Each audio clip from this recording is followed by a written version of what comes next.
So you had the atomic powers and the opposition to authoritarianism that were used as a justification for a variety of authoritarian measures, especially during the Cold War, basically. That was basically all what everybody was consumed by. And that's essentially all of our foreign policy began to revolve around these two things, and they still largely do. All of these boomers, Gen Z and millennials, they don't give a fuck about Soviet Union. But so many boomers in Congress and in the presidents, they so much of what they talk about is the Soviet Union. Oh, they're trying to reestablish the Soviet Union. I've had so many conversations with my coworker who's like 45, and he talks about, well, Putin, he wants to recreate the Soviet Union. That's why he's trying to take over Ukraine. But we're just like, whatever, dude.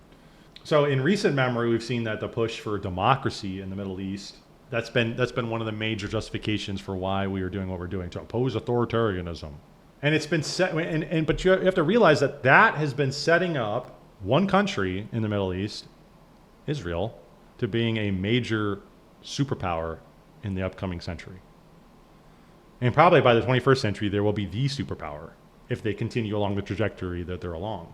So the idea of nuclear Armageddon is in the back of people's minds, and it's got everybody's on high alert for security and unity and making sure that nobody ever pushes the button. That's what the pretext of the last Iranian bombing we just did has been. We can't let them have a nuclear bomb.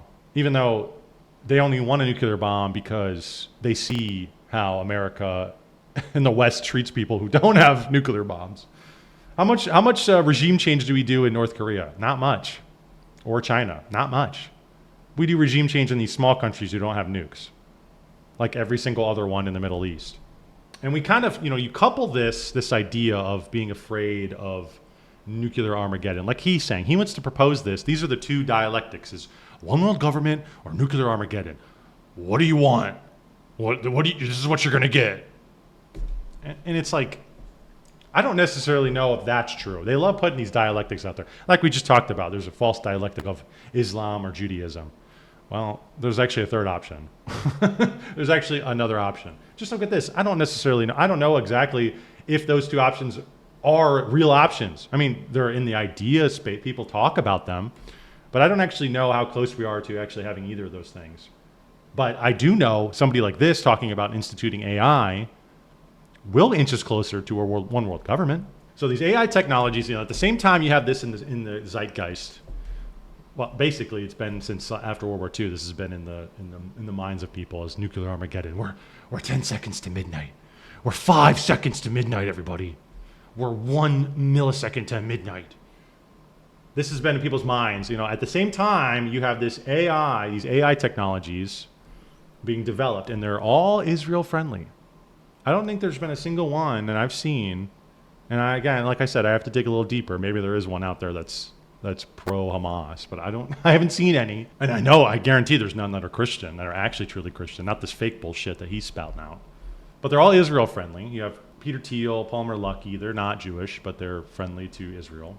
And then you have Jewish people, like Alex Karp or Sam Altman. They're pushing this as the alternative for a safe world. But all the while, we're being told that the real bad guy, like in this video, the real bad guy is the Greta Thunbergs of the world.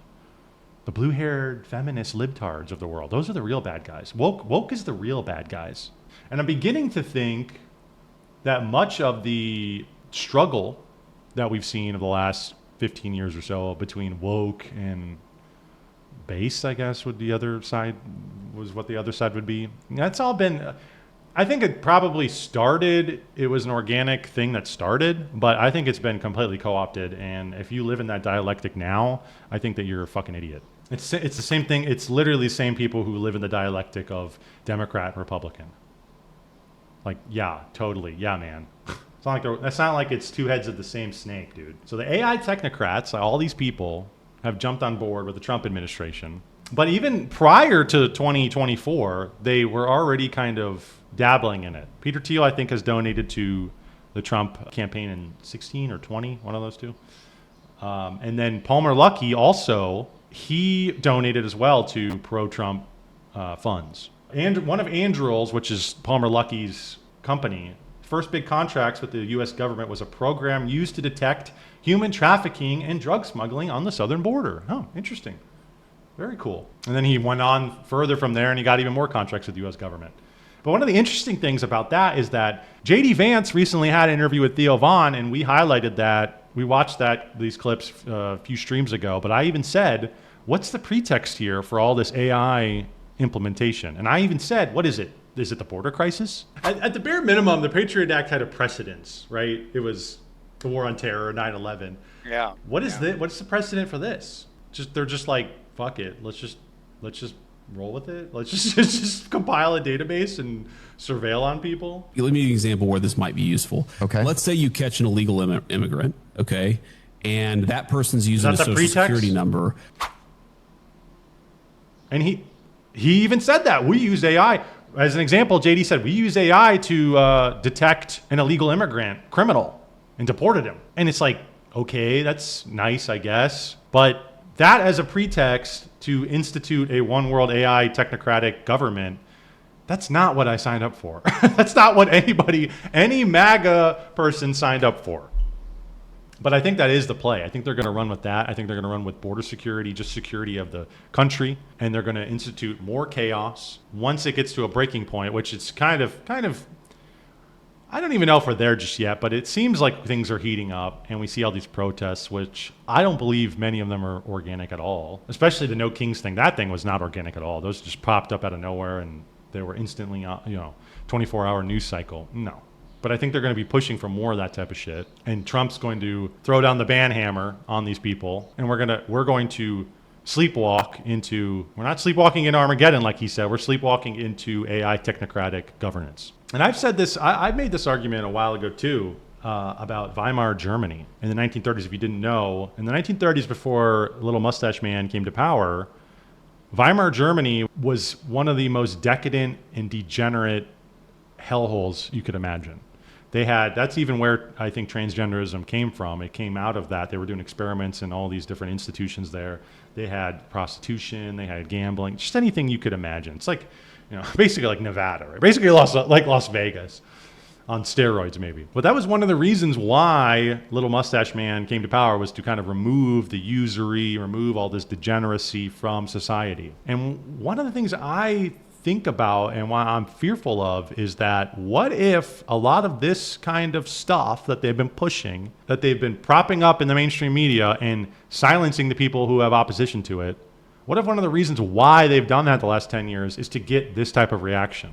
We've seen it. They've seen it before. We've seen it before. Weimar Germany. Instead of a legitimate reactionary uprising against this type of stuff, let's make an artificial one. Let's make one that we can control, that these people can control. And it'll just guide us down into, like I said, technocratic slavery. And people say, well, that seems far-fetched, but these people, man, they're masters of psychology and human psychology. And I think that they can predict that kind of stuff. I could predict that stuff. I could see that. You can see the writing on the wall. If somebody says to you, my little girl is going to have to share a bathroom with a 45-year-old man, we're going to get all these high-level professors to argue for it, why it's a good thing. But any sane person can see that's ridiculous. Putting your dress on does not make you a woman. That is ridiculous. And I think they knew that that is the case, and that will be the case. The overwhelming majority will start to align themselves against that stuff.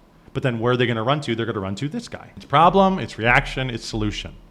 Problem, reaction, solution, and it's manufactured.